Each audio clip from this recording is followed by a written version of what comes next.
नमस्कार दोस्तों, इस वीडियो में हम पिछले वीडियो से आगे की चर्चा करते हैं। दोस्तों, पिछले वीडियो में हमने बात करी थी एक्शन ऑफ ट्रुथ के या ब्रह्म या सत्य के कर्म की। ब्रह्म या सत्य का एक्शन क्या होगा, कर्म क्या होगा, उसके क्या कैरेक्टरिस्टिक्स होंगे, उसके क्या गुण होंगे। तो दोस्तों, हमने विश्लेषण में देखा था कि वो कंप्लीट होगा, उसमें फ्रैगमेंटेशन नहीं होगा, उसमें कंडीशनिंग नहीं होगी, उसमें भूत से भविष्य में जाने की जो ट्रांजिशन है, जो अवधि है, वो नहीं होगी। जो कंडीशनिंग होती है या जो मेमोरी की कंडीशनिंग होती है, वो नहीं होगी। उसमें कंप्लीटनेस होगा। और वो हमने कहा था दोस्तों, वो इंस्टेंटेनियस होगा, मतलब कि वो समय में नहीं होगा, वो बस होगा। तो दोस्तों, अगर हम अपने पिछले वीडियोस में जाएं जहां हमने इंटेलिजेंस को डिस्क्राइब किया था, तो हमने कहा था कि इंटेलिजेंस में ऑर्डर है, इंटेलिजेंस में कॉन्फ्लिक्ट नहीं है और इंटेलिजेंस में कंप्लीटनेस है। और ये जो प्रॉपर्टीज हैं, ये हमें प्रकृति में दिखती हैं। हमें या हम किसी छोटे से पदार्थ जैसे किसी पत्थर को ले लें, या बड़ा सा क्रिएशन जैसे पृथ्वी, सूर्य और अन्य ग्रहों को ले लें, या हम अपने मानव शरीर को ले लें, तो इसमें जो हमें व्यवस्था दिखती है, जो ऑर्डर दिखती है, जो पूर्णता दिखती है, और जो जो जो पूर्णता दिखती है, वो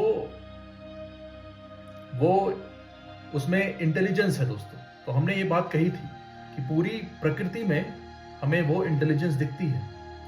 तो क्या हम ये कह सकते हैं कि जो ब्रह्म या सत्य का एक्शन है वो इंटेलिजेंस है, या दूसरे तरीके से कहें तो ब्रह्म ही इंटेलिजेंस है। तो दोस्तों, अगर हम इसके आगे बढ़ें और हम ये कहें कि ब्रह्म ही इंटेलिजेंस है और इंटेलिजेंस में ये सारी सृष्टि निर्मित हुई है, तो फिर एक व्यक्ति के रूप में हम इसे कैसे देखें, हम सत्य में कैसे रहें, हम ब्रह्म में कैसे रहें। तो दोस्तों, जब ये प्रश्न आता है तो इस पे जेके कहते हैं कि सीइंग इज द डूइंग। इस चीज को देखना, जो रियलिटी या माया की जो डिस्टॉर्शंस हैं, जिसमें समय है, जिसमें भूत वर्तमान भविष्य का बोध है, जिसमें इनकम्प्लीटनेस है, फ्रैगमेंटेशन है, और जिसमें संघर्ष है, इस डिस्टॉर्शन को देखना वास्तविकता में, यही सत्य का एक्शन है। जेके ऐसा कहते हैं। और दोस्तों, यहां गौर करने की बात यह है कि ये जो एक्शन है देखने का, डिस्टॉर्शन का, ये कंप्लीट है। तो हम ये जो डिस्टॉर्शन है अपने किसी एक एक्टिविटी में ना देखें।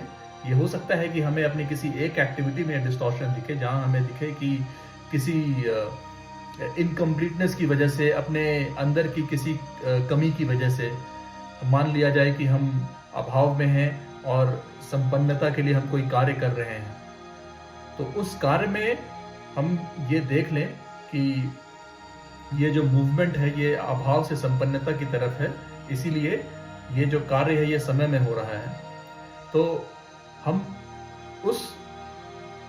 उस पर्टिकुलर कार्य के संदर्भ में इस बात को समझ सकते हैं, लेकिन वो सत्य का एक्शन नहीं है, क्योंकि वो सीमित है एक निश्चित कार्य तक। इसको जब हम पूर्णता में, अपने पूरे अस्तित्व की पूर्णता में देखें, तभी वो सत्य का एक्शन माना जाएगा, या उसे हम ब्रह्म का एक्शन या इंटेलिजेंस कह सकते हैं। और दोस्तों, दूसरी बात यह है, हमने ये भी कहा था कि जो सत्य का एक्शन है, जो ब्रह्म का एक्शन है, वो अहम का नाश करता है और फिर ऑब्जर्वर इज ऑब्जर्व्ड हो जाता है, दृष्टा और दृश्य एक ही हो जाता है। तो दोस्तों, अगर हम ये ख्याल भी हमारे दिमाग में आता है कि सीइंग इज द डूइंग, और इस रियलिटी में इस डिस्टॉर्शन, इस विकृति को देखने के बाद अहम का नाश हो जाएगा और हमारे लिए ऑब्जर्वर इज ऑब्जर्व हो जाएगा, अनुभवकर्ता और अनुभव एक ही हो जाएंगे। अगर ये ख्याल भी हमारे लिए आता है दोस्तों, तो वो भी सत्य का एक्शन नहीं कह सकते, क्योंकि हमने पहले ही ऑब्जर्वर और ऑब्जर्व को सेपरेट कर दिया। हमने मान लिया कि अनुभवकर्ता और अनुभव अलग है, और सत्य के एक्शन से या ब्रह्म के एक्शन से ये जो विभक्तिकरण है ये ठीक हो जाएगा। तो फिर हम उसी समय के जाल में फंस गए दोस्तों। तो दोस्तों जेके यही समझाते हैं कि जो सत्य का एक्शन है, जो ट्रूथ का एक्शन है, या आप उसको जैसे भी रखना चाहें, हम एक व्यक्ति की चाह सत्य में होने की, ब्रह्म में होने की, वो किसी मेथड या किसी तरीके से की गुलाम नहीं हो सकती।